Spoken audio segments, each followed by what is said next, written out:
Hello everyone, চলুন আপনাদের সাথে খুব গরম গরম মজাদার জলপাইয়ের আচার শেয়ার করি।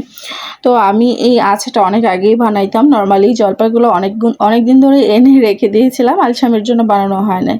তো যাই হোক, আলসামি করতে করতে জলপাইগুলোর এই অবস্থা হয়েছে। কোনো ব্যাপার না, এগুলা দিয়ে এখন বানাবো। তো আমি প্রথমেই জলপাইগুলো ভালোভাবে বেছে নিলাম। এখন আমি ধুয়ে নিচ্ছি ভালোভাবে, একেবারে সুন্দর করে পরিষ্কার করে নিব বোটাগুলো ফেলে দিয়ে। এই যে দেখতে পারতেছেন, এখন আমি এগুলোকে সিদ্ধ করে নিব ভালোভাবে। সিদ্ধ করে পানিটা ফেলে দিব, কারণ প্রচুর পরিমাণে টক আছে জলপাইগুলোতে। এত টক আবার খাওয়া যায় না, প্রচুর চিনি লাগবে, বেশি মিষ্টিও আবার খাবো না। তো যাই হোক, আমি জলপাইগুলো সিদ্ধ দিয়ে এখানে পাঁচফোড়নটা ভেজে নিচ্ছি। তো পাঁচফোড়নটা থেকে যখন একটা ভালো সুন্দর স্মেল চলে আসবে, সেটাকে নামিয়ে নিব। এই যে গুঁড়া করে নিয়েছি এখন ব্লেন্ডারে। অন্য দিক দিয়ে কিছুটা পাঁচফোড়ন রেখে দিয়েছি, আর শুকনো মরিচগুলোকে ভেজে টেলে নিয়েছি অফ ক্যামেরায়।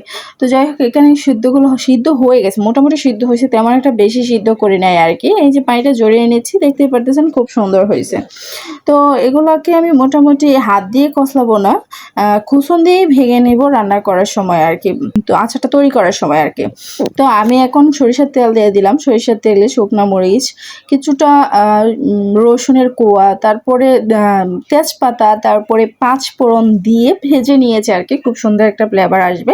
তারপর দিয়ে দিব জলপাইগুলো। তো জলপাইগুলোকে দিয়ে এখন নাড়িয়ে ছাড়িয়ে নিচ্ছি। আস্তে আস্তে সব ধরনের মশলাগুলো দিয়ে দিব অল্প অল্প করে।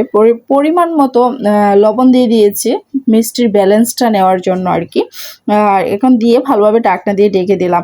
এখন আমি টোটালি পানি ছাড়াই রান্না করব, সিদ্ধ করবো আর কি, পানি ছাড়াই আচারটা তৈরি করব।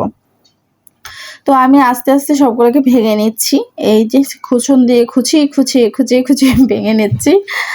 তো যাই হোক, এখন আমি ধনিয়ার গুঁড়া দিয়ে দিলাম, সামান্য হলুদের গুঁড়া দিয়ে দিলাম, কালার আসবে সুন্দর। আর যে যেরকম ঝাল খায় ওরকম ঝাল দিবে আর কি।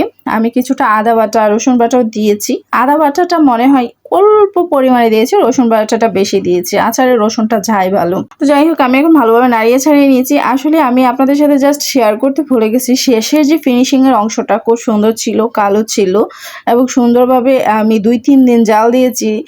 সেগুলো ভিডিও করতে ভুলে গিয়েছিলাম এবং আপনাদের সাথে শেয়ার করতে ভুলে গেছি। যাই হোক, মুখে বলে দিলাম আর কি। খুব সুন্দর একটা লুক আসছিল, সেটা আমার শেয়ার করা উচিত ছিল, কিন্তু আমার তেমন একটা মনে ছিল না, ভিডিওটা ইনকমপ্লিট থেকে গেল আর কি।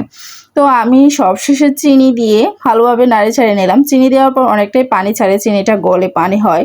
তো চিনিটা গলে যেহেতু পানি হয়, ভালোভাবে শুকিয়ে নিচ্ছি পানিটা। এখন আমি দিয়ে দিচ্ছি বেজে রাখা আর গুঁড়া করে রাখা শুকনা মরিচের গুঁড়া আর পাঁচফোড়নের গুঁড়া। তো আজ এই পর্যন্তই। সবাই ভালো থাকবেন, সুস্থ থাকবেন। পরবর্তী ভিডিও দেখার জন্য সাথেই থাকুন।